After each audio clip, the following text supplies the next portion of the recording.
Hello పెళ్లి పేరయ్యా. రాంబాబు ఈ పొద్దే కదా నీ పెళ్ళి? పెళ్లి ఈ పొద్దే, శోభనం ఎప్పుడు? కాదురా, పెళ్లి అయిపోయిన వెంటనే పెడతారు లేరా శోభనం. ఏం తొందర పడతారా? కాదు పేరయ్యా, ఈమె నా ముందుకు వచ్చాదంటే నిజమేనా? కాదురా, ఇవన్నీ నేను చెప్పకూడదురా. మరి పెళ్లి చేసుకోమని ఎందుకు చెప్పినావు? పెళ్లి చేసుకున్నాక అన్ని జరిగిపోతాయి, నువ్వు గమనుండరా. కాదు పేరయ్యా, ఈమెని నన్ను ఒకే రూమ్ లో పెంచారంటే నిజమేనా? రాత్రి అవగానే ఆమెని నేను ఒకే రూమ్ లో పెంచి తలుపులు వేస్తారా?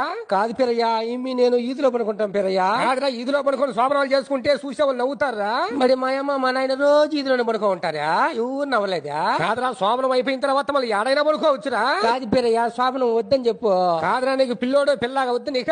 ఇంకా ఇమ్మిని చేసుకుంటా, ఇంకేం వద్దని చెప్పు. కాదురా, మీకు ముద్దో ముచ్చటాన్న పెట్టమంటారా నువ్వా? నాకు పువ్వు చేసి పెడితే చాలు పేరయ్యా. కాదురా, రోజు బువ్వే తింటా ఉంటా, ఐమిన్ తినవా ఒక రోజన్నా? నాకు వద్దు పేరయ్యా శోభనమా.